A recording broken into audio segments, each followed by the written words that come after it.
Hundreds of women were poisoned and left to suffer excruciating deaths after being employed to paint watch faces with glow-in-the-dark paint made from radium.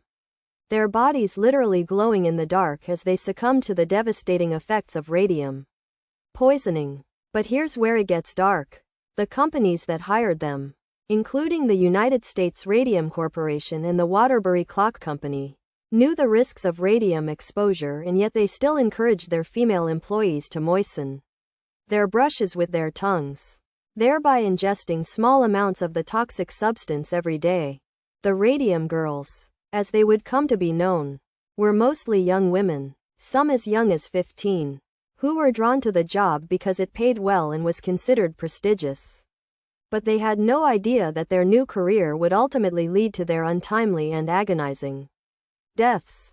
And this is where everything fell apart, as the women began to experience severe health problems, including anemia, bone cancer, and necrosis of the jaw, a condition that would become known as radium jaw, a gruesome affliction that would leave them disfigured and in constant pain. The story of the Radium Girls begins in the early 1900s, when radium was a highly sought-after element, used to create glow-in-the-dark paint for watch faces and other products. The United States Radium Corporation, which was founded in 1914, was one of the largest producers of radium in the world, and it hired hundreds of women to paint watch faces with the toxic substance.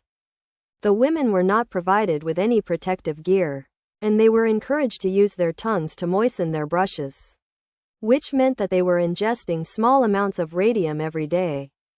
The company's owners and managers knew that radium was highly toxic, but they did nothing to protect their employees, and instead, they told them that the substance was harmless. As the years went by, the women began to fall ill, and many of them died from radium poisoning, their bodies slowly deteriorating as the radium ate away at their bones and internal organs. Nobody talks about this part, but the companies that hired the Radium Girls also tried to cover up the true extent of the disaster. And they even went so far as to bribe doctors and other officials to keep the story out of the press. But here's where it gets even darker. The Radium Girls were not just victims of radium poisoning. They were also victims of a system that was designed to exploit and oppress them. The women were mostly poor and uneducated, and they had few other job opportunities, which made them easy prey for the companies that hired them. The companies took advantage of their desperation, and they paid them low wages and provided them with no benefits or protections. The Radium Girls were also subject to strict rules and regulations, and they were punished severely if they did not meet their quotas or if they spoke out about the dangers of radium. As the women began to fall ill, they were often fired or forced to quit, and they were left to fend for themselves, with no support or compensation from the companies that had poisoned them. And this is where the story takes a particularly sinister turn, as the companies that hired the Radium Girls began to use their power and influence to silence the women and prevent them from speaking out about their experiences. The companies hired lawyers and detectives to intimidate the women and their families. And they even went so far as to dig up the bodies of deceased Radium Girls to examine their bones and prove that radium was not the cause of their deaths. As the years went by, the Radium Girls began to organize and fight back against the companies that had poisoned them.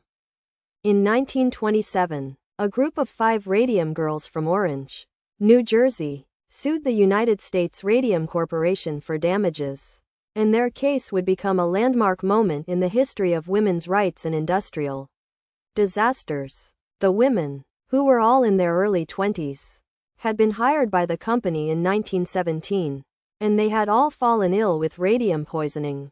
They were represented by a lawyer named Raymond Barry, who was determined to prove that the company had knowingly endangered the women's lives. The case was highly publicized, and it sparked a national outcry about the dangers of radium and the mistreatment of workers. But here's where it gets really shocking.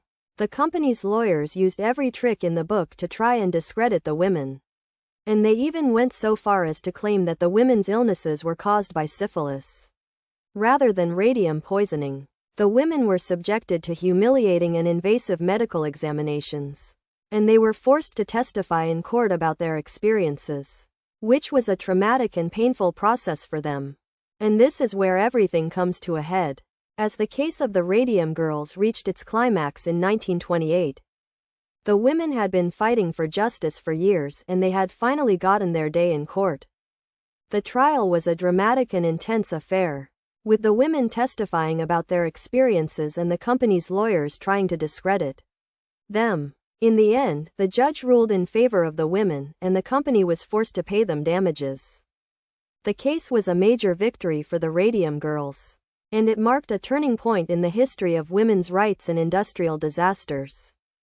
The case also led to major changes in the way that companies treated their workers, and it sparked a national movement to improve working conditions and protect workers' rights.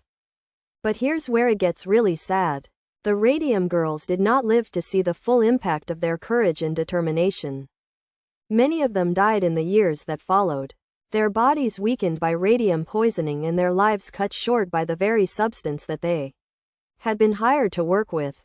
The legacy of the Radium girls lives on, however, and their story continues to inspire and horrify people to this day. The case of the Radium girls is a powerful reminder of the dangers of unchecked corporate power and the importance of protecting workers' rights. It is also a testament to the courage and determination of the women who fought for justice. Even in the face of overwhelming opposition, the Radium girls were true pioneers, and their story is an important part of women's rights history and the history of industrial disasters. And this is where the story comes full circle, as we remember the hundreds of women who were poisoned and killed by radium. And we honor their memory by continuing to fight for justice and equality. The story of the Radium girls is a tragic and disturbing one, but it is also a powerful reminder of the importance of standing up for what is right, even in the face of overwhelming adversity. Subscribe for more stories like this, and join us next time as we explore another dark and disturbing chapter in human history.